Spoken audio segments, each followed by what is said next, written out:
Hello friends, मैं सुधीर स्वागत करता हूं आप सभी का आपके अपने चैनल स्कोर मैक्स पे। और आज से हम स्टार्ट करेंगे आपकी IBO 5 इंटरनेशनल मार्केटिंग लॉजिस्टिक्स। तो इसकी यूनिट 1 जिसका नाम है introduction to marketing logistics system, इसके बारे में आज हम डिस्कस करेंगे। देखेंगे कि इस यूनिट के अंदर क्या क्या बताया गया है या किस तरह इंट्रोडक्शन दिया गया है आपके मार्केटिंग लॉजिस्टिक्स सिस्टम के बारे में। तो सबसे पहले बात करते हैं मार्केटिंग लॉजिस्टिक्स। तो लॉजिस्टिक्स का मतलब क्या होता है?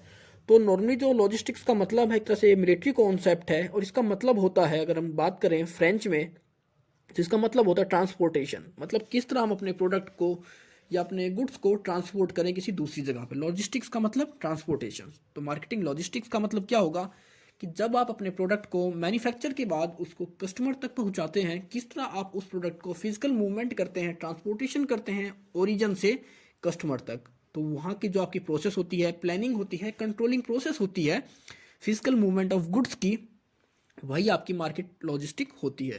तो it is defined as planning, implementations and controlling the process of physical movement of goods from point of origin to point of use to meet customer needs.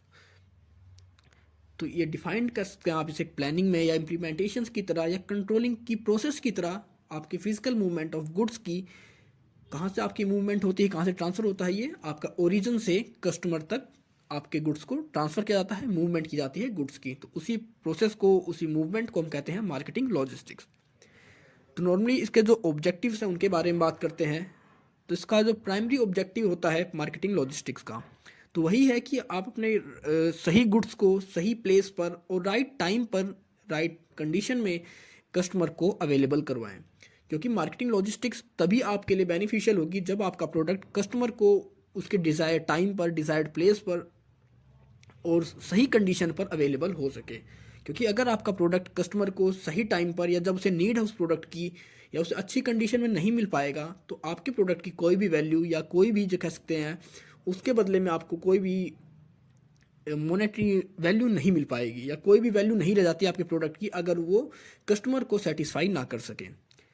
तो ये होता है आपका primary objective. The primary objective of a logistic system is to transfer the right goods to desired place in optimum time and good condition in effective manner. वही बात है कि आपके सही गुड्स को डिजायर प्लेस पर भेजना या ट्रांसफ़र करना ऑप्टिमम टाइम के अंदर, मतलब कम से कम टाइम में और अच्छी कंडीशन में। ये तो हो गया आपका प्राइमरी ऑब्जेक्टिव। तो अब इसके बाद होते हैं आपके अदर ऑब्जेक्टिव्स कि हम मार्केटिंग लॉजिस्टिक्स का यूज़ क्यों करते हैं। तो इसमें आता है बेटर कस्टमर सर्विसेज। तो हम कस्टमर्स को अच्छी से अच्छी सर्विस देना चाहते हैं। हम चाहते हैं कि उसके ऑर्डर्स उसे जल्दी से जल्दी डिलीवर हो सकें, कम टाइम में डिलीवर हो सकें, बेटर कंडीशन में डिलीवर हो सकें। तो उसके लिए हम मार्केटिंग लॉजिस्टिक का यूज़ करते हैं। Additional sale.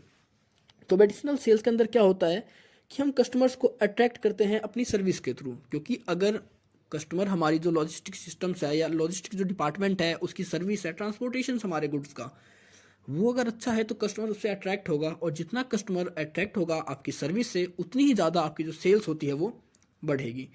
तो अगर आपका जो कस्टमर सर्विस है वो अच्छी होगी, आप अच्छी सर्विस प्रोवाइड करोगे, तो वो ज़्यादा से ज़्यादा कस्टमर्स को अट्रैक्ट करेगी और उसके थ्रू अपनी जो सेल्स है उसको बढ़ा पाओगे।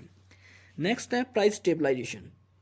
क्या होता है मार्केट में, आपको पता है, अगर कोई प्रोडक्ट बहुत ज़्यादा अवेलेबल हो जाता है तो उसकी वैल्यू जो घट जाती है। अगर कम होता है तो हो सकता है वो, अगर उसके सब्स्टिट्यूट मार्केट में है, तो वो दूसरे प्रोडक्ट पर आपके जो कस्टमर्स होते हैं वो ट्रांसफ़र हो जाते हैं। तो इस चीज़ को बचाने के लिए या हमारी जो प्राइस होता है उसको स्टेबलाइज रखने के लिए, डिमांड और अपनी सप्लाई को मेंटेन करने के लिए हम इसका यूज़ करते हैं, मार्केटिंग लॉजिस्टिक का यूज़ करते हैं। इसके थ्रू हम राइट प्लेस पर उतने ही प्रोडक्ट को अवेलेबल करवाते हैं, उतने ही प्रोडक्ट को मार्केट में लेके आते हैं जितने की मार्केट में नीड हो, डिमांड हो।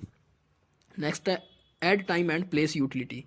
तो इसके अंदर बात की गई है कि जब आपका प्रोडक्ट सही टाइम पर और सही प्लेस पर पहुंच पाएगा, तभी वो कस्टमर को सेटिस्फाई कर पाएगा, तभी उसकी कोई वैल्यू होएगी आपके प्रोडक्ट की। अगर आपका प्रोडक्ट कस्टमर की नीड के टाइम पर, उसके जो प्लेस होता है जहाँ पर उसको चाहता हो, वहाँ अगर नहीं पहुँच पाता वो, तो उस कंडीशन में आपके जो प्रोडक्ट की वैल्यू होती है वो नील हो जाती है। क्योंकि अगर वो कस्टमर को सेटिस्फाई नहीं कर पाएगा तो कोई भी कस्टमर आपके प्रोडक्ट को, आपके गुड्स को परचेज नहीं करेगा।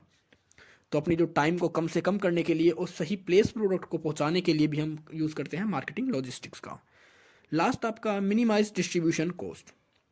तो डिस्ट्रीब्यूशन कॉस्ट क्या होता है कि जब हम अपने प्रोडक्ट को, कह सकते हैं किसी एजेंट के थ्रू सेल कर रहे हैं या इंटर रिलेटेड कोई मेंबर है उसके थ्रू सेल कर रहे हैं, तो वहाँ पर हमारी जो कॉस्टिंग होती है वो बढ़ जाती है, क्योंकि अब हम अपने प्रोडक्ट को किसी और के थ्रू कह सकते हैं सेल कर रहे होते हैं। अगर वेयर हाउस कर रहे हैं हम अपने प्रोडक्ट को, तो वेयर हाउसिंग की जो कॉस्ट होती है या आपकी जो ट्रांसपोर्टेशन कॉस्ट होती है, ये सब कुछ होती है जब आप इसका यूज़ करते हैं। लेकिन जब हम बात करें कि अगर हम इसको ऑप्टिमम यूज़ करेंगे, हम इनमें से हर चीज़ का एक रेशो बना लेते हैं कि हम किस रेशो में अपने प्रोडक्ट को मार्केट में अवेलेबल करवाएं कि जिसके थ्रू हमारी जो उसकी डिस्ट्रीब्यूशन कॉस्ट है वो भी कम आए, वेयर हाउस कॉस्ट है वो भी कम आए, और जो हमारा प्रॉफिट हो वो ज़्यादा से ज़्यादा बढ़ सके। तो इसके अंदर हम अपनी हर चीज़ को मैनेज करते हैं, हर चीज़ को रेशो में एनालाइज करते हैं, उसके बाद ही हम इसको अप्लाई करते हैं, जिसके के थ्रू हम अपनी जो डिस्ट्रीब्यूशन कॉस्ट होती है उसको मिनिमाइज कर पाते हैं। तो ये थे आपके अदर ऑब्जेक्टिव्स। बात करते हैं इम्पोर्टेंस ऑफ मार्केटिंग लॉजिस्टिक्स कि इसके इम्पोर्टेंस क्या हैं आपके मार्केटिंग लॉजिस्टिक्स के। तो सबसे पहला आपका जो इम्पोर्टेंस है, help in achieving overall marketing objectives.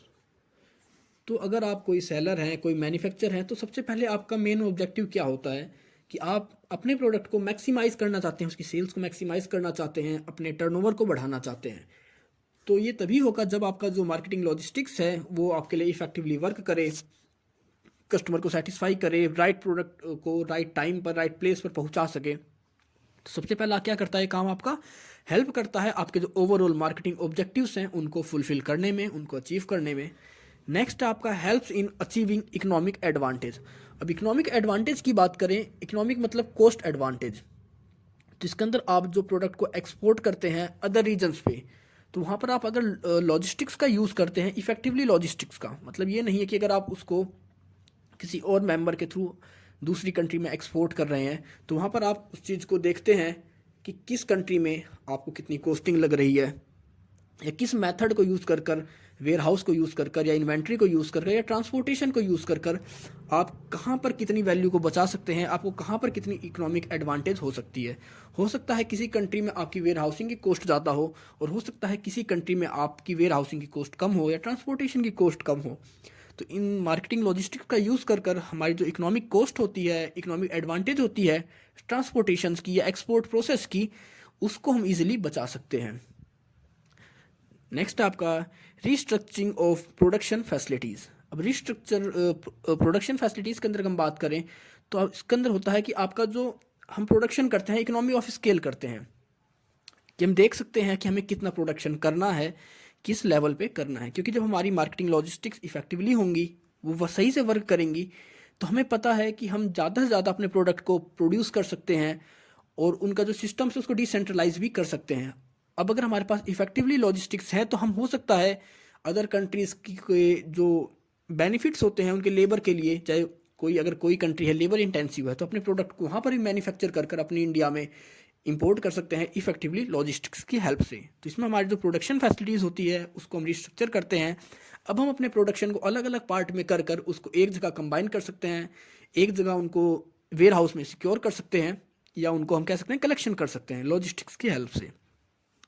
Next आपका increasing product line requires maintenance of more varieties and hence increase the stock level. अब इसके अंदर होता है कि आपका जो प्रोडक्ट लाइन होता है, क्योंकि वो होता है मेंटेनेंस ज़्यादा से ज़्यादा चाहता है, क्योंकि अगर आप प्रोडक्ट लाइन मतलब अपना प्रोडक्शन ज़्यादा करोगे, उसको ज़्यादा स्टोर करोगे, तो ज़्यादा मेंटेनेंस मांगता है अलग अलग वेराइटीज़ के लिए।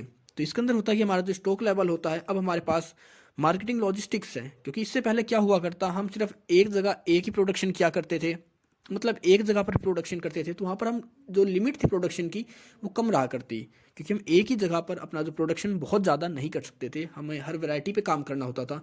लेकिन अब जब से हमारा मार्केटिंग लॉजिस्टिक्स मार्केट में आया है या इसको हम यूज़ करने लगे हैं, इसके थ्रू हमारा जो वैरायटीज़ हैं वो ज़्यादा से ज़्यादा वैरायटीज़ को हम स्टॉक कर सकते हैं, और हमारा जो प्रोडक्शन है वो भी बढ़ चुका है, क्योंकि अब इसके थ्रू हम अपने प्रोडक्ट को अलग अलग जगह पर प्रोडक्शन कर रहे हैं, मैन्युफैक्चर कर रहे हैं। नेक्स्ट आपका शॉर्टर प्रोडक्ट लाइफ साइकिल। अब आजकल जैसे जैसे टेक्नोलॉजी बढ़ रही है, आपके प्रोडक्ट्स की जो लाइफ साइकिल है, जो उनकी जो एज होती है वो घट रही है टेक्नोलॉजी के साथ साथ। तो अब हमारे पास ऐसे बहुत सारे प्रोडक्ट हैं जिनकी लाइफ साइकिल बहुत छोटी होती है, लेकिन हम अगर मार्केटिंग लॉजिस्टिक्स की बात करें, इसकी हेल्प से हम उस छोटी लाइफ साइकिल के अंदर ही उस प्रोडक्ट को अपनी मैन्युफैक्चरिंग से लेकर कस्टमर तक ईजिली पहुंचा सकते हैं। क्योंकि जब आपके प्रोडक्ट की लाइफ साइकिल छोटी होती है तो आपका जो उसका जो ट्रांसपोर्टेशन टाइम होता है वो कम हो जाता है। तो अगर आपकी लॉजिस्टिक्स इफेक्टिवली है तो उस कम टाइम के अंदर ही वो उस प्रोडक्ट को डिलीवर कर सकती है कस्टमर को। नेक्स्ट है shift of distribution power from manufacturers to traders.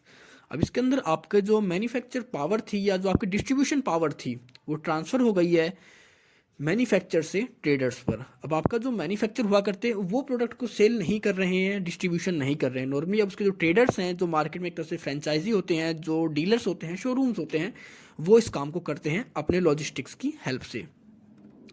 आपकी अब जो फास्टर प्लानिंग प्रोसेस, अब जब आपके पास मार्केटिंग लॉजिस्टिक्स है तो आपके पास सारा डाटा अवेलेबल है रिलेटेड टू आपकी इन्वेंट्री से रिलेटेड, आपका फोरकास्टिंग सेल्स से रिलेटेड, स्टॉक्स के रिलेटेड कि आपके किस एरिया में कितनी डिमांड बढ़ रही है, कहाँ पर डिमांड घट रही है।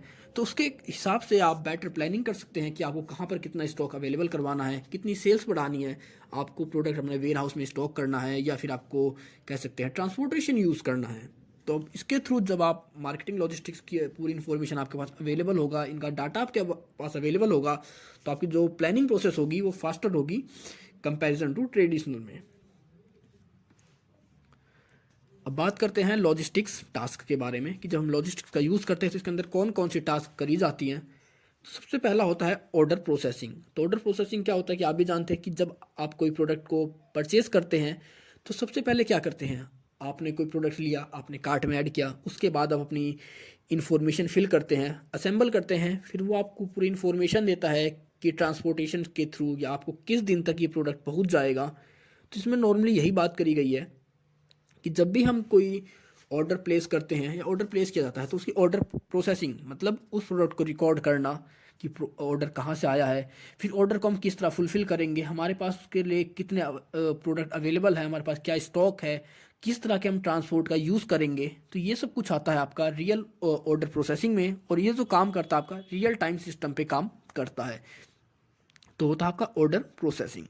दूसरा होता है वेयर हाउसिंग। वेयर हाउसिंग की बात करें तो इसके अंदर होती है कि आप अपने गुड्स को स्टोर करते हैं एक टाइम के लिए एक लोकेशन पर, जिसके थ्रू आप अपने प्रोडक्ट को उस लोकेशन पर या उस रीजन में ईजिली कह सकते हैं ट्रांसफ़र कर सकें या ट्रांसपोर्ट या कस्टमर तक पहुंचा सकें, क्योंकि ज़रूरी नहीं है हर रीजन में आप अपने प्रोडक्ट को कम टाइम में पहुंचा सकें। तो उसके लिए आप अपने प्रोडक्ट को वेयर हाउस में सिक्योर करते हैं, सेव करते हैं, कि जिसके थ्रू आप अपने प्रोडक्ट को उस एरिया की नीड के हिसाब से वहाँ पर जल्दी से जल्दी उन्हें अवेलेबल करवा सके। तो ये होता है आपका वेयर हाउसिंग। वेयर हाउसिंग आप समझ गए कि आप तरह से अपने प्रोडक्ट्स को स्टोर करते हैं एक जगह पर, एक लोकेशन पर, कि जिसके थ्रू आप उस नियर बाई एरिया को, लोकेशन को, वो प्रोडक्ट ईजिली अवेलेबल करवा सकें। अब बात करते हैं इन्वेंट्रीज के बारे में। तो इन्वेंट्रीज नॉर्मली होती है कि आपकी कॉस्ट होती है इसके अंदर, कि आपकी होल्डिंग कॉस्ट क्या आएगी, आपकी ऑब्सोलेंस कॉस्ट क्या आएगी, आपकी वेयर हाउसिंग कॉस्ट क्या आएगी, या आपकी मैन्युफैक्चरिंग कॉस्ट क्या आएगी। हम हर तरह की कॉस्ट को कैलकुलेट करते हैं कि अगर हम मैन्युफैक्चर से डायरेक्ट प्रोडक्ट को कस्टमर तक पहुंचाते हैं तो उसकी कितनी कॉस्ट आ रही है, अगर हम वेयर हाउस का यूज़ कर रहे हैं तो कितनी कॉस्ट आ रही है। इसके बाद देखेंगे हम कि वेयर हाउस के अंदर की हमारी जो कॉस्ट होती है उसको सिक्योर करने के लिए ऑब्सोलेंस की कॉस्ट होती है, वो कितनी कॉस्ट किस किस लेवल पे आएगी, और जो कॉस्ट हमें मैक्सिमाइज प्रॉफिट देती है उसी को हम यूज़ करते हैं। और यहाँ पर हमारा जो कॉस्ट होती है प्रोडक्ट की उसको मिनिमम कर सकते हैं, अपना जो एक्सपेंस होता है उसको भी हम मिनिमम करते हैं अपने जो इफ़ेक्टिवली इन चीज़ों को एनालाइज करके। बात करते हैं ट्रांसपोर्टेशन के बारे में। तो ट्रांसपोर्टेशन होता है कि किस तरह आपके प्रोडक्ट को आपके प्रोडक्शन से आपके सेल्स पॉइंट तक या कह सकते हैं कंज्यूमर्स तक किस तरह पहुंचाया जाए। उसे पहुंचाने के लिए हम किस तरह के ट्रांसपोर्ट का यूज़ कर रहे हैं, हमारी क्या वैल्यू है, क्या हमारे इक्विटेबल हैं, कॉस्ट इफेक्टिव है हमारा मेथड या नहीं है। तो इन सभी के बारे में इसके अंदर बात करी जाती है। तो देखते हैं कि हम जो भी ट्रांसपोर्ट यूज़ करेंगे इकोनॉमिक कॉस्ट में होना चाहिए, क्योंकि आपके जो ट्रांसपोर्टेशन कॉस्ट होती है कहीं ना कहीं आपकी प्रोडक्ट में ऐड हो जाती है। तो और फिर हम ये भी देखते हैं कि हमारा जो ट्रांसपोर्टेशन सिस्टम हो, ट्रांसपोर्ट होगा, वो कम से कम टाइम पर हमारे प्लेस को, हमारे प्रोडक्ट को राइट प्लेस पर पहुंचा सके। लास्ट होता है इंफॉर्मेशन सिस्टम। इंफॉर्मेशन सिस्टम को हम लॉजिस्टिक मैनेजमेंट सिस्टम भी कहते हैं। एक तरह का सिस्टम होता है या कह सकते हैं एक ऑनलाइन सिस्टम बन चुका है ये, जिसके थ्रू हम अपनी पूरी इस प्रोसेस को डील करते हैं, रिकॉर्ड करते हैं कि किस तरह हम अपने वर्क को कर रहे हैं। इन्फॉर्मेशन मिलती है रिलेटेड टू हमारे ट्रांसपोर्टेशन से रिलेटेड या वेयर हाउसिंग से रिलेटेड, इन्वेंट्री से रिलेटेड, और किस तरह हम इन्फॉर्मेशन को इफेक्टिवली यूज़ करते हैं अपने प्रोडक्ट को डिस्ट्रीब्यूशन करने में। तो कह सकते हैं आपका इंफॉर्मेशन सिस्टम क्या है, एक तरह से रियल टाइम पर वर्क करने वाला आपका सिस्टम है, आईटी सिस्टम है, जो कि आपके लॉजिस्टिक की सारी टास्क को रिकॉर्ड करता है, एनालाइज करता है और आपको उसके बाद एक अप्रोप्रिएट रिजल्ट देता है कि या एक समरी देता है, जिसके थ्रू आप उसका यूज़ कर कर अपनी प्लानिंग को कर सकते हैं और उन प्लानिंग से आप मैक्सिमम कर सकते हैं, अपने मैक्सिमाइज कर सकते हैं अपने प्रॉफिट्स को। अब लॉजिस्टिक्स एंड मार्केटिंग, अगर हम लॉजिस्टिक्स की बात करें तो आप अब कोई भी प्रोडक्ट आप मैन्युफैक्चर कर रहे हैं, आप चाहे प्रोड्यूसर हैं, तो लॉजिस्टिक्स की नीड मतलब आपको ट्रांसपोर्टेशन की नीड ज़रूर होगी, क्योंकि जब तक उस प्रोडक्ट को आप कस्टमर तक नहीं पहुंचाओगे तब तक आपके उस प्रोडक्ट की कोई वैल्यू नहीं होती। और कस्टमर तक वो प्रोडक्ट तभी पहुंचेगा जब आपके पास लॉजिस्टिक्स और ट्रांसपोर्ट अवेलेबल हो। तो लॉजिस्टिक्स को हम मार्केटिंग का हाफ भी कहते हैं, क्योंकि जितना ही काम आपका मार्केटिंग करती है आपके प्रॉफिट के लिए, उतना ही काम करती है आपकी लॉजिस्टिक्स। क्योंकि अगर आप बात करें, आप कहीं से कोई चीज़ प्रोडक्ट परचेज करते हैं और वो आपको उस प्रोडक्ट की डिलीवरी 10 दिन 15 दिन में देगा, तो हो सकता है आप उस प्रोडक्ट को नेक्स्ट टाइम उससे परचेज ना करें, क्योंकि आप जब भी कस्टमर कोई प्रोडक्ट परचेज करता है तो वो चाहता है उसे वो प्रोडक्ट कम से कम टाइम पर और अच्छी कंडीशन में मिल जाए। तो ये सब काम तभी इफेक्टिवली हो सकता है जब आप लॉजिस्टिक्स का यूज़ करें। ये दोनों एक दूसरे से इंटरक्लोज्ड रिलेटेड हैं या एक दूसरे के साथ ही काम करते हैं। ये दोनों ही, अगर हम बात करें कि बिना मार्केटिंग के लॉजिस्टिक्स हो तो वो भी पॉसिबल नहीं है, और बिना लॉजिस्टिक्स के मार्केटिंग हो तो वो भी पॉसिबल नहीं है। हम बात करते हैं मार्केटिंग एंड लॉजिस्टिक्स कन्वर्जेंस के बारे में, कि जब से आपकी ये जो मार्केटिंग और लॉजिस्टिक्स आई है या लॉजिस्टिक्स आई है, इसका क्या इफेक्ट हुआ आपकी मार्केटिंग पर, या किस तरह हमारी जो स्ट्रेटजीज हैं वो चेंज हो रही है अब आज के मॉडर्न टाइम पे। अब सबसे पहले बात करते हैं डिमिनिशिंग ब्रांड पावर। अब जैसे जैसे हम अपनी टेक्नोलॉजीज़ को बढ़ा रहे हैं, हम अपनी जो एफिशिएंसी है वो बढ़ा रहे हैं, तो इसके थ्रू क्या हो रहा है कि अब हमारे जो प्रोडक्ट्स की ब्रांड पावर थी या जो पॉपुलैरिटी थी वो कहीं ना कहीं कम होती जा रही है, क्योंकि हमारा जितना भी हमारा जो टेक्नोलॉजी बढ़ रही है ये हमारी घटा रही है प्रोडक्ट डिफ्रेंशिएशन को। अब हर किसी के प्रोडक्ट एक जैसे ही दिखाई देते हैं, तो इस कंडीशन में क्या होगा कि जब हर किसी के प्रोडक्ट एक जैसे दिखाई दे रहे हैं, आपकी ब्रांड पावर डिक्रीज हो रही है, डिमिनिश हो रही है, तो ऐसी कंडीशन में जो उन्हें सही टाइम पर प्रोडक्ट अवेलेबल करवाएगा, सही प्लेस पर अवेलेबल करवाएगा, वही मार्केट में कह सकते हैं प्रॉफिट को अर्न करेगा। तो इस कंडीशन में आपका जो लॉजिस्टिक्स है वो ज़रूरी है मार्केटिंग के लिए। नेक्स्ट है इंक्रीज्ड कस्टमर एक्सपेक्टेशंस। तो अब आपकी जो कस्टमर्स की एक्सपेक्टेशंस हैं वो बढ़ती जा रही हैं। अब हर कोई कस्टमर चाहता है कि वो प्रोडक्ट को जल्दी से जल्दी ले सके, उससे प्रोडक्ट जल्दी से जल्दी उसके सही टाइम पर, सही प्लेस पर और अच्छी कंडीशन पर मिल जाए। क्योंकि जब आपके पास, अब कस्टमर्स के पास बहुत सारी चॉइस हैं, बहुत सारे सब्स्टिट्यूट अवेलेबल हैं, उनकी जो एक्सपेक्टेशंस हैं वो बढ़ चुकी हैं। हर कोई चाहता है अगर उसने कोई प्रोडक्ट आज ऑर्डर किया है तो उससे वो प्रोडक्ट जल्दी से जल्दी डिलीवर हो सके, उसी एक्सपेक्टेड टाइम पीरियड के अंदर, उसकी प्लेस पर, जिस प्लेस पर उसने उसे ऑर्डर किया है। तो इसके अंदर आप तभी बेनिफिट्स कर सकते हैं, तभी अर्न कर सकते हैं जब आपकी जो लॉजिस्टिक्स हो वो आपके लिए इफेक्टिवली वर्क करे। लास्ट आपका शॉर्ट प्रोडक्ट लाइफ साइकिल। तो इसके बारे में पहले ही बात कर चुके हैं कि अब आपकी जो, जिस तरह हम टेक्नोलॉजी को बढ़ा रहे हैं, टेक्नोलॉजी का यूज़ ज़्यादा से ज़्यादा कर रहे हैं अपने कह सकते हैं मैन्युफैक्चरिंग में, प्रोडक्शन में, उसी तरह हमारी जो एज थी या प्रोडक्ट लाइफ साइकिल थी हमारे प्रोडक्ट्स की, वो कम होती जा रही है। क्योंकि जितना आप टेक्नोलॉजी की तरफ बढ़ते हैं उतनी आपकी जो लाइफ साइकिल होती है वो कम होती जाती है। तब आपकी लाइफ साइकिल तो कम है, लेकिन आपको अपने प्रोडक्ट को सही टाइम पर डिलीवर करना है, सही प्लेस पर, तो वो तभी कर सकते हैं जब आपके पास लॉजिस्टिक्स अवेलेबल हो, इफेक्टिवली लॉजिस्टिक्स सिस्टम अवेलेबल हो। क्योंकि अगर आप प्रोडक्ट को सही टाइम पर कस्टमर को पहुंचा ही नहीं पाए तो उस कंडीशन में आपके प्रोडक्ट की कोई वैल्यू नहीं रह जाती। तो इसको आप किस तरह पहुंचा सकते हैं कस्टमर तक, छोटी लाइफ साइकिल होने के बाद भी, सिर्फ इफेक्टिवली लॉजिस्टिक्स की हेल्प से। नेक्स्ट आपका शॉर्टर लीड टाइम। अब शॉर्टर लीड टाइम की बात करें कि इसमें होता है कि हमारा जो प्रोडक्ट आता है, मतलब अगर कोई कस्टमर कोई ऑर्डर रिप्लेस करता है और उसके बाद उस प्रोडक्ट को कितने टाइम के अंदर कस्टमर तक पहुंचाया जाए, या कितना टाइम चाहिए हमें उसको कि उसको प्रोडक्ट को हम वेयर हाउस से या लॉजिस्टिक्स सिस्टम से उस जगह तक पहुंचाने के लिए, आपका जो सिस्टम है, आपका जो टाइम है वो कम से कम होना चाहिए। इसी के थ्रू आप कह सकते हैं शॉर्टर लीड टाइम, इसी को कहते हैं कि अब हर कोई चाहता है कि उससे जब प्रोडक्ट जल्दी मिले तो तभी अवेलेबल होएगा जब आपके पास जो ट्रांसपोर्ट सिस्टम हो, आपके पास जो स्टोरेज सिस्टम हो वो बेटर हो। क्योंकि हो सकता है अगर आपको नॉर्थ से कोई प्रोडक्ट साउथ में सेंड करना है आपको, या सेल करना है, तो उस कंडीशन में अगर आप वहाँ पर ऑर्डर प्लेस करेंगे नॉर्थ से साउथ के लिए, उससे बहुत टाइम लग जाएगा। लेकिन अगर हो सकता है आपके पास साउथ में आपका कोई वेयर हाउस हो, आपकी कोई इन्वेंट्री हो, तो वहाँ से अगर उस प्रोडक्ट को आपको वहाँ पर सेंड करना हो तो आप कम टाइम में सेंड कर पाओगे। तो ये सब तभी हो सकते हैं जब आपके पास लॉजिस्टिक्स अवेलेबल हों। तो ये था आपका मार्केटिंग एंड लॉजिस्टिक्स कन्वर्जन। अब बात करते हैं डोमेस्टिक एंड इंटरनेशनल लॉजिस्टिक्स।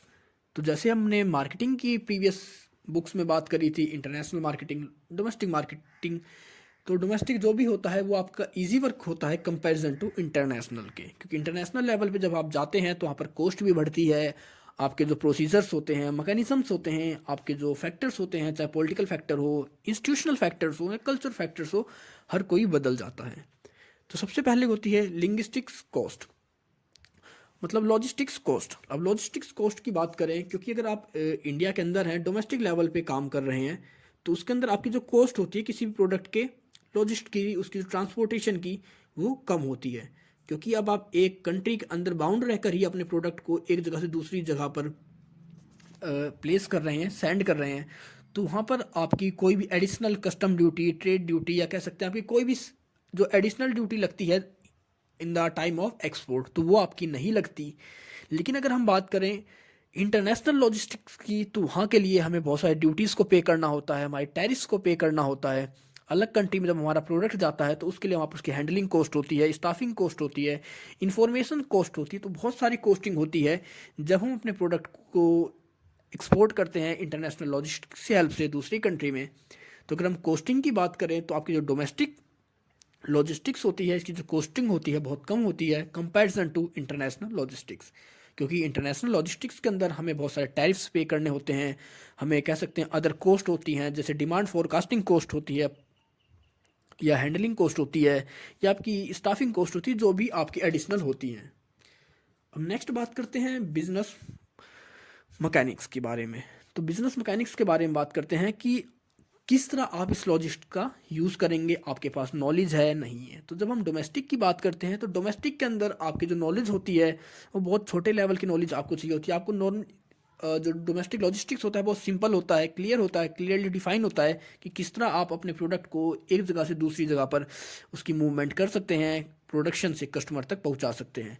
लेकिन जब हम बात करते हैं इंटरनेशनल लॉजिस्टिक्स के बारे में, तो वहाँ पर आपको उनके प्रोसीजर्स को पता होना चाहिए, ट्रेड पॉलिसीज़ के बारे में पता होना चाहिए, कॉम्पिटिटर्स के बारे में पता होना चाहिए। क्योंकि जब हम एक्सपोर्ट कर रहे हैं तो वहीं पर हम इंटरनेशनल लॉजिस्टिक्स का यूज़ करते हैं, तो उसके अंदर हमें हर कंट्रीज़ के rules, regulations, procedures, trade policies, हर किसी के बारे में पता होना चाहिए। वहाँ पर क्या चैलेंज फेस कर सकते हैं हम, इन सब के बारे में पता होना चाहिए। क्योंकि अगर आप अपनी कंट्री में लॉजिस्टिक्स का यूज़ कर रहे हैं, बिजनेस मैकेनिक्स का यूज़ कर रहे हैं, मतलब लॉजिस्टिक्स के अंदर, तो आपको पता है, आप अपनी कंट्री से अवेयर हैं, वहाँ की कंडीशन से, वहाँ की पॉलिसीज से आपको नॉलेज है वहाँ के ट्रेड का या कॉम्पिटिटर्स का। लेकिन आप जब दूसरी कंट्री के अंदर जाते हैं तो आपको उनके हर चीज़ के बारे में आपको इन्फॉर्मेशन होनी चाहिए, आपको जो नॉलेज होना चाहिए वो आपको एक्सपेंड करना पड़ता है इंटरनेशनल लॉजिस्टिक्स में। नेक्स्ट आपका पॉलिटिकल फैक्टर्स। अब पॉलिटिकल फैक्टर हो गया, चाहे आपका इंस्टीट्यूशनल फैक्टर हो गया, चाहे कल्चरल फैक्टर हो गया, तो ये तीनों भी जब आप अपनी कंट्री के अंदर ही लॉजिस्टिक्स का यूज़ करते हैं तो आपको पता होता है। जैसे हम बात करें पॉलिटिकल के अंदर, तो पॉलिटिकल के अंदर हमारी जो गवर्नमेंट की पॉलिसीज़ होती हैं, हमारे रेगुलेशंस होते हैं फॉरेन ट्रेड के, या हमारे जो रिस्क होते हैं, करेंसी रिस्क होते हैं, तो ये सब नहीं होते, इतना ये फ्लक्चुएट नहीं करते हमारी कंट्री में, अगर हम डोमेस्टिक की बात करें। लेकिन जब हम इंटरनेशनल लेवल पे बात करते हैं तो वहाँ पर हमारे पास जो बैंकिंग सिस्टम होते हैं, या कह सकते हैं जो करेंसी रिस्क होते हैं, गवर्नमेंट पॉलिसीज़ होती हैं, या कंट्रोल एंड रेगुलेशंस होते हैं फॉरेन ट्रेड के, तो वो चेंज होते रहते हैं, उनमें फ्लक्चुएशंस रहती हैं। तो उस कंडीशंस में वो हमारे लिए बहुत ज़्यादा डिफिकल्ट हो जाता है, या बहुत ज़्यादा हार्ड हो जाता है उन चीज़ों को मैनेज कर पाना कंपैरिजन टू आपके डोमेस्टिक लॉजिस्टिक्स की हेल्प से। अब जैसे इसमें आपका इंस्टीट्यूशनल फैक्टर्स हैं, इसके अंदर आपका बैंकिंग सिस्टम आ गया, फाइनेंस सेक्टर्स आ गए, या फाइनेंशियल इंस्टीट्यूट्स आ गए, जिनकी तरह से आप लोन ले सकते हैं, या जिनकी हेल्प से आप अपने वर्क को दूसरी कंट्री में सेंड करते हैं। तो कोई भी काम जिस तरह की आप, चाहे कल्चरल है, कल्चरल के अंदर आप भी ले सकते हैं कि हमारी जो नीड होती है, डिमांड होती है, ये सब्स्टिट्यूट अवेलेबल हैं। तो ये सब चीज़ें क्या हैं कि जब भी आप कोई भी काम डोमेस्टिक लेवल पे करते हैं तो आपके लिए वो ईजी होता है करना। लेकिन जब आप उसी प्रोडक्ट को या उसी काम को इंटरनेशनल लेवल पे करते हैं तो उसके अंदर आपके लिए बहुत सारी फॉर्मेलिटीज़, रूल्स, रेगुलेशंस, पॉलिसीज़ को फॉलो करना होता है। उनके बारे में आपको सब कुछ जानना होता है, किस तरह कॉम्पिटिटर्स मिलेंगे आपको वहाँ पर, वहाँ का प्रोसीजर क्या है, वहाँ पर लॉजिस्टिक्स किस तरह काम करेगी। तो इन सभी चीज़ों से आपको अवेयर होना पड़ता है। तो ये था आपका domestic and international logistics. Recent development in international logistics. तो जो इंटरनेशनल लॉजिस्टिक्स में जो रिसेंट डेवलपमेंट हुए हैं उनके बारे में बात करते हैं। तो सबसे पहला है emergence of logistics as strategic issue. तो पहले जब हम बात किया करते हैं लॉजिस्टिक्स की, तो वहाँ पर सिर्फ इसे एक तरह से ट्रांसपोर्ट का मीडियम यूज़ किया करते या सिर्फ ट्रांसपोर्ट के लिए यूज़ किया करते, इससे ज़्यादा इसकी कोई वैल्यू, कोई जो इसकी इंपॉर्टेंस नहीं थी। लेकिन आज के टाइम पे इस तरह स्ट्रेटेजिक इशू बन चुका है आपका लॉजिस्टिक्स, क्योंकि लॉजिस्टिक्स की हेल्प से ही आप अपने प्रोडक्ट को सही टाइम पर अवेलेबल करवा सकते हैं, कस्टमर्स के लिए उनकी नीड्स को फुलफ़िल कर सकते हैं। और जब आपका प्रोडक्ट सही टाइम पर, सही प्लेस पर, सही कंडीशन में अवेलेबल होएगा, तो तभी वो आपका जो बिज़नेस है वो ग्रो कर पाएगा, आपका जो कस्टमर्स है वो सेटिस्फाई होंगे, तभी आपकी जो डिमांड है प्रोडक्ट की वो इंक्रीज़ होएगी। Integrated of inbound logistics with physical distribution. अब इसके अंदर हम बात करते हैं ये किस तरह आपका जो प्रोडक्ट है, आपकी पहले की बात करते हैं कि वो सिर्फ रहा करता कि हम इनबाउंड लॉजिस्टिक्स, मतलब हमने अपने प्रोडक्ट को एक कंट्री से दूसरी कंट्री में एक्सपोर्ट कर दिया, दूसरी कंट्री में पहुंचा दिया। लेकिन अब हम बात करते हैं कि उसके फिजिकली डिस्ट्रीब्यूशन के बारे में, क्योंकि पहले हमारा जो फिजिकल डिस्ट्रीब्यूशन था ये इतना नहीं हुआ करता लॉजिस्टिक्स के मामले में या इंटरनेशनल लॉजिस्टिक्स में। लेकिन अब जो हमारा जो डेवलपमेंट हो रहा है, आपका जो इनबाउंड लॉजिस्टिक्स होता है वो फिजिकल डिस्ट्रीब्यूशन के साथ काम करता है। ये दोनों एक तरह से वर्क करने लग गए हैं, एक दूसरे के साथ वर्क करने लग गए हैं। नेक्स्ट आपका rise in significance of logistics cost. अब आपकी जो लॉजिस्टिक्स की कॉस्ट है वो भी बढ़ रही है, क्योंकि जब आप इंटरनेशनल लेवल पे ट्रेड कर रहे हैं, एक्सपोर्ट कर रहे हैं, तो आप चाहते हैं आप ज़्यादा से ज़्यादा अर्न करें, अपने जो कॉम्पिटिटिव एडवांटेजेस हैं उनको भी लेना चाहते हैं, अपने प्रोडक्ट को सही जगह पर सही टाइम पर पहुंचाना चाहते हैं, अपने कॉम्पिटिटर से बेटर करना चाहते हैं। तो उस कंडीशन में आपको अब ज़्यादा कॉस्ट लगानी पड़ रही है, ज़्यादा एक्सपेंस करना पड़ रहा है लॉजिस्टिक्स के ऊपर, क्योंकि जब आप अपने मैनेजमेंट को डेवलप कर रहे हैं, आप पुश करना चाहते हैं अपनी सेल्स को, आप अपने प्रोडक्ट को ज़्यादा से ज़्यादा सेल्स करना चाहते हैं दूसरी कंट्री में, आप कॉम्पिटिटिव एडवांटेज भी लेना चाहते हैं। तो जब आप ये सब कुछ करना चाहेंगे या अपने प्रोडक्ट को दूसरी कंट्री में ज़्यादा से ज़्यादा सेल करना चाहोगे, दूसरे से बेटर दिखाना चाहोगे, दूसरे से बेटर आप उसकी लॉजिस्टिक सर्विस लेना चाहोगे या देना चाहोगे, तो उस कंडीशन में आपकी जो कॉस्ट है वो भी बढ़ती जा रही है लॉजिस्टिक्स की। क्योंकि पहले जो इनकी कॉस्ट हुआ करती वो बहुत कम हुआ करती लॉजिस्टिक्स की, वो सिर्फ ट्रांसपोर्टेशन का काम किया करते। लेकिन आज के टाइम पे जो लॉजिस्टिक्स है ये आपकी हर चीज़ को मैनेज करते हैं, चाहे आपके वेयर हाउस हो, चाहे आपकी इन्वेंट्री कॉस्ट हो, चाहे आपका टाइम पर डिलीवरी हो। तो जब आपका वर्क बढ़ रहा है उस चीज़ का, उसके जो पार्टीशन बढ़ रहे हैं, तो उसी के हिसाब से जो कॉस्टिंग है वो भी बढ़ रही है। अब इसके हम डेवलपमेंट की बात करते हैं सप्लाई साइड से। अब सप्लाई साइड्स मतलब जो आपका सप्लाई करते हैं लॉजिस्टिक्स की, जो आपको अवेलेबल करवाते हैं। सबसे पहले liberalisation of policies related of logistics system. अब आपका जो लॉजिस्टिक सिस्टम है, इसकी जो पॉलिसीज़ हैं, जो इसके रूल्स रेगुलेशंस हैं, उनका लिबरलाइजेशन किया गया है, उन्हें एक तरह से फ्लेक्सिबल बनाया गया है, जिनके थ्रू वो ईजी अपने सिस्टम को डेवलप कर सकें, अपनी को इस्टेब्लिश कर सकें और ईजिली अपने लॉजिस्टिक सिस्टम्स को वर्क में ला सकें। क्योंकि इससे पहले इसके लिए आपको बहुत सारी पॉलिसीज़ को फॉलो करना पड़ता था, इसके जो रूल्स से, रेगुलेशन से, बहुत ज़्यादा डॉक्यूमेंट्री वर्क था इसके अंदर। उन चीज़ों को कम कर कर इसकी जो पॉलिसीज़ थी उनको लिबरलाइज किया गया है, जिसके थ्रू आप इजीली लॉजिस्टिक सिस्टम का यूज़ कर सकें। नेक्स्ट आपका इंक्रीज्ड कॉम्पिटिशन, क्योंकि जैसे जैसे कोई भी चीज़ आपकी मार्केट में आती है, उसमें प्रॉफिट बढ़ता है, तो धीरे धीरे उसमें कंपटीशन अपने आप बढ़ने लग जाता है। अब जो बात करें इंक्रीज्ड कंपटीशन की, तो जब आपका प्रॉफिट बढ़ रहा है, आपका एरिया बढ़ रहा है, जब आपका ट्रेड बढ़ रहा है, तो जब ट्रेड बढ़ेगा तो आपका लॉजिस्टिक्स भी ज़्यादा चाहिए, और जब ज़्यादा लॉजिस्टिक्स चाहिए तो वहाँ पर प्रॉफिट भी ज़्यादा ही होगा, और जब ज़्यादा प्रॉफिट होता तो वहाँ पर कॉम्पिटिशन अपने आप आपका बढ़ने लगेगा। नेक्स्ट आपका प्राइवेटाइजेशन इन ट्रांसपोर्ट सेक्टर। अब आपके जो ट्रांसपोर्ट सेक्टर हैं ये प्राइवेट हाथों में भी आ चुके हैं, प्राइवेट ओनर्स भी उनके हो चुके हैं, जो कि अपने खुद के अब अपने लॉजिस्टिक सिस्टम्स को डेवलप कर चुके हैं। इस सेक्टर में एक तरह से कह सकते हैं निजीकरण हो चुका है, प्राइवेटाइजेशन हो गया है। इससे पहले ये चीज़ें सिर्फ गवर्नमेंट के हाथों में थी, लेकिन धीरे धीरे इनको प्राइवेट हाथों में कर दिया गया है। अब कोई भी ऑर्गेनाइजेशन अपना खुद का लॉजिस्टिक सिस्टम या लॉजिस्टिक डिपार्टमेंट बना सकता है, एस्टेब्लिश कर सकता है, और वो इसके अंदर वर्क भी सर्विस प्रोवाइड कर सकता है किसी भी दूसरी ऑर्गेनाइजेशंस को। नेक्स्ट आपका containers are introduce for fast process. अब लॉजिस्टिक्स के अंदर बात करें कि पहले हमारा जो एक्सपोर्ट इंपोर्ट क्या करते हैं, हम ट्रांसपोर्ट यूज़ क्या करते हैं, वहाँ पर हम अपने प्रोडक्ट की पैकिंग करके उसको वन बाय वन शिप पर लोड क्या करते हैं, अनलोड क्या करते हैं। लेकिन आज के टाइम जो डेवलपमेंट हुआ है बहुत ज़्यादा हुआ है कंटेनर्स का। अब हम एक कंटेनर्स के अंदर अपने सारे प्रोडक्ट्स को पैक कर कर उसके अंदर डाल देते हैं, फिर हम अपने कंटेनर्स को सील कर देते हैं और हम अब अपने कंटेनर्स को एक्सपोर्ट और इंपोर्ट करते हैं, उनका ट्रांसपोर्ट करते हैं ईजिली कंपैरिजन टू हमारे वन बाय वन प्रोडक्ट के। तो ये आपका इंट्रोड्यूस किया है जिसके थ्रू कि आप अपनी जो प्रोसेस है, ट्रांसपोर्टेशन कॉस्ट है वो भी कम हो जाती है, आपका जो स्पीड होती है, टाइम होता है वो भी कम होता है और आपकी जो सेविंग होती है वो भी बढ़ती है। अब बात करते हैं डिमांड साइड फैक्टर्स की कि जो इसका मैक्सिमम यूज़ करते हैं। तो सबसे पहला है अनएम्प्लॉयमेंट। तो अनएम्प्लॉयमेंट का मतलब क्या है कि अब आपका इसके अंदर जो आपका काफ़ी वर्क था, जो कॉम्पिटिटर्स थे आपके बढ़ने लगे, आपका जो इंटरेस्ट रेट बढ़ने लगा। जब आपके कॉम्पिटिटर्स बढ़ेंगे आपकी सप्लाई जो अपने आप कम होने लगेगी, क्योंकि जब आपके कॉम्पिटिटर्स बढ़ रहे हैं तो हर ऑर्गेनाइजेशन के अंदर ज़रूरी नहीं कि अब आप ही सारा काम करोगे। अब आपके फील्ड में आपके वर्क के अलग अलग पर्सनस आने लगे हैं, उनके पास अब नई नई टेक्नोलॉजीज आने लग गई है आपकी, वो आदमियों को रिप्लेस करके मशीन्स का यूज़ कर रहे हैं, क्योंकि जैसे आप रियल टाइम पे सारा काम करती हैं ये। तो अब रिकॉर्ड्स को मेंटेन करने के लिए, वेयर हाउसिंग के लिए, इन्वेंट्री कॉस्ट के लिए हमें मैन पावर की नीड नहीं है। तो ये कहीं ना कहीं आपके अनएम्प्लॉयमेंट को बढ़ाती है। दूसरा आपका competition from far east and Japan. अब कंपटीशन की बात करें तो आपका जो कंपटीशन है वो बढ़ता जा रहा है और ये हमें किससे करना पड़ रहा है आपका कंपटीशन। अब आपका जो ईस्ट साइड का एरिया है, जापान साइड का एरिया है, उनसे compete करना पड़ रहा है अपने प्रोडक्ट को यूरोपियन मैन्युफैक्चर से, क्योंकि जिस तरह आपके जो मैन्युफैक्चरर्स हैं वो अपने प्रोडक्ट की कॉस्टिंग को कम कर रहे हैं आउटसोर्सिंग कर कर। तो जब भी अगर कोई आउटसोर्सिंग करके अपने प्रोडक्ट की कॉस्ट को कम करता है तो उसके प्रोडक्ट की जो वैल्यू होती है वो भी कम हो जाती है। तो कहीं ना कहीं उसका इफेक्ट दूसरी कंट्रीज़ के प्रोडक्ट्स पर, वहाँ के लाइफ साइकिल पर या वहाँ के कंपटीशन पर पड़ता है।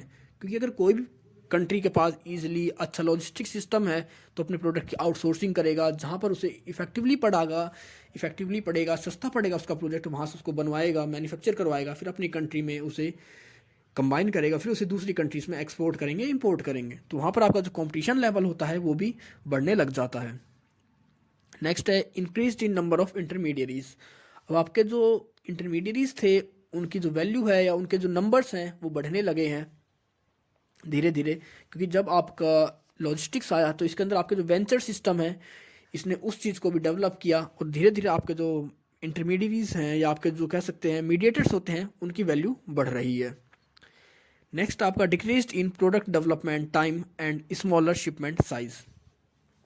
बात करते हैं आपका जो प्रोडक्ट डेवलपमेंट टाइम था वो तो घट रहा है और साथ में आपका जो शिपिंग ट्रेड था वो भी, क्योंकि अब आपके पास अच्छा लॉजिस्टिक सिस्टम है तो आप उतना ही शिपमेंट करते हैं, उतने ही प्रोडक्ट को एक्सपोर्ट करते हैं, ट्रांसपोर्ट करते हैं जितने की आपको नीड होती है। आप उतना ही प्रोडक्ट बनाते हैं जितने की आपको नीड होती है, क्योंकि अब आपको पता है कि आपके पास ऐसा लॉजिस्टिक सिस्टम है जिसके थ्रू आप अपने प्रोडक्ट को कम से कम टाइम पर उसकी प्लेस पर यूटिलिटी, जो प्रोडक्ट जहाँ पर कस्टमर नीड कर रहा है, सही टाइम पर उसे पहुँचा पाएंगे। तो इससे पहले क्या हुआ करता है कि हम ज़्यादा प्रोडक्शन क्या करते कि क्या पता शायद हम टाइम पर इस प्रोडक्ट को ना पहुँचा पाएँ, तो ज़्यादातर प्रोडक्शन करते थे, बहुत बड़ी मात्रा में उसकी शिपमेंट क्या करते। लेकिन अब हम इंटरनेशनल लॉजिस्टिक्स की हेल्प से जो डेवलपमेंट हुआ है इसके लॉजिस्टिक्स के एरिया में, अब हम कम से कम अपने प्रोडक्शन को करते हैं और हमारा जो अब शिपमेंट का साइज़ होता है वो भी कम होता है। हम अपनी नीड के हिसाब से, डिमांड के हिसाब से अब इसमें हम जो शिपमेंट है वो करते हैं।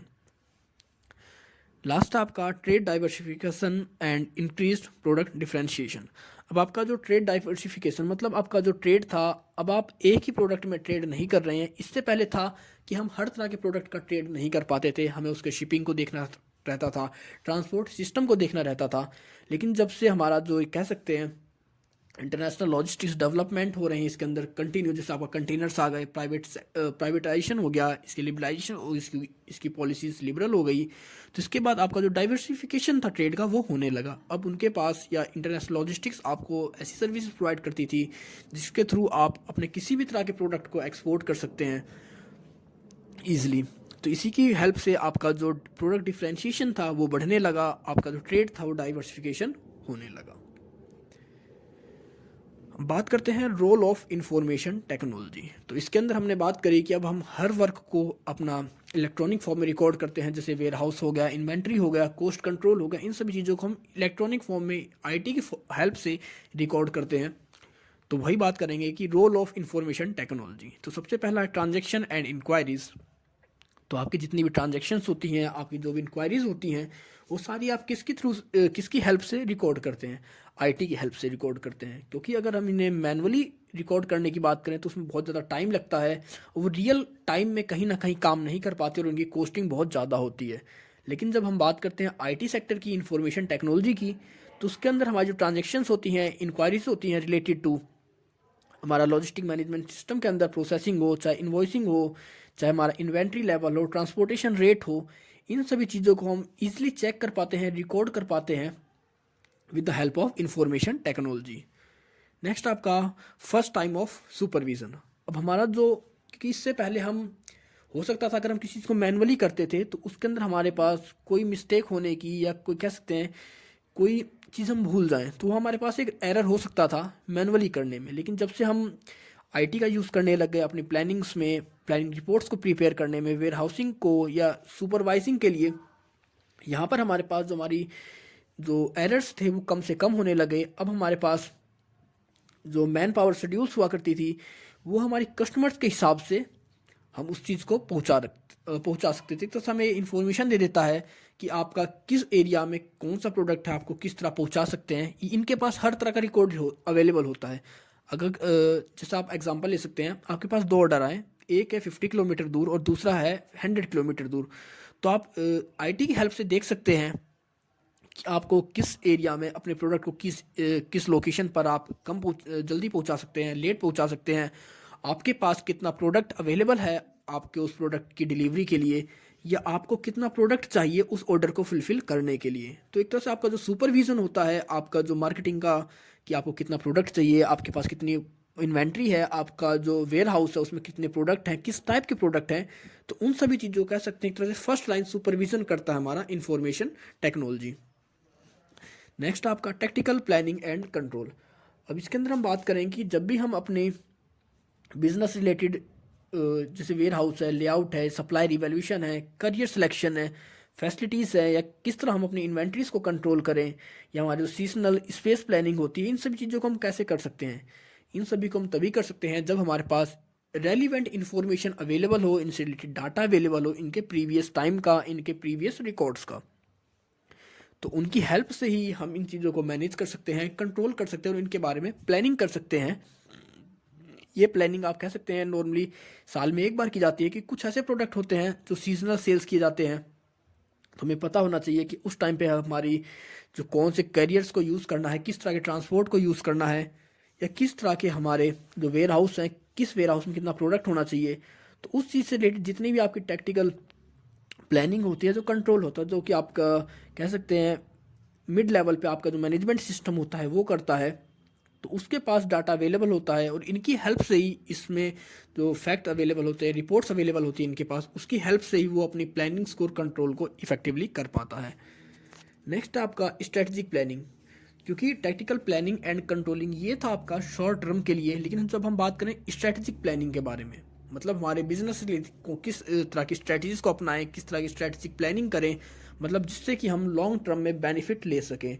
तो वहाँ पर भी आपका जो टॉप लेवल मैनेजमेंट होता है वो आईटी टेक्नोलॉजी की हेल्प लेता है, या इन्फॉर्मेशन टेक्नोलॉजी की जो यहाँ पर इंफॉर्मेशन स्टोर होती है, चाहे वो डॉक्यूमेंट्स हैं, चाहे आपकी जो रिपोर्ट्स हैं, कस्टमर रिपोर्ट्स हैं, उन सभी को एनालाइज करता है, रिकॉर्ड देखते हैं, और उसके बाद ही वो अपनी जो स्ट्रेटजिक प्लानिंग्स होती है उनको डेवलप करते हैं। क्योंकि इसके पढ़ने के बाद, इसको एनालाइज करने के बाद ही उन्हें पता लगता है कि उनकी कहाँ पर वो कॉस्ट बचा सकते हैं, किस एरिया में उनकी ज़्यादा कॉस्ट लग रही है, किस तरह अपनी इन्वेंट्री की कॉस्ट कम कर सकते हैं, किस तरह अपने वेयर हाउस या किस तरह के वेयर हाउस को यूज़ कर जैसे प्राइवेट वेयर हाउस है, गवर्नमेंट बाउंडेड वेयर हाउस है, किस तरह के वेयर हाउस को यूज़ कर अपने प्रॉफिट को मैक्सिमाइज कर सकते हैं।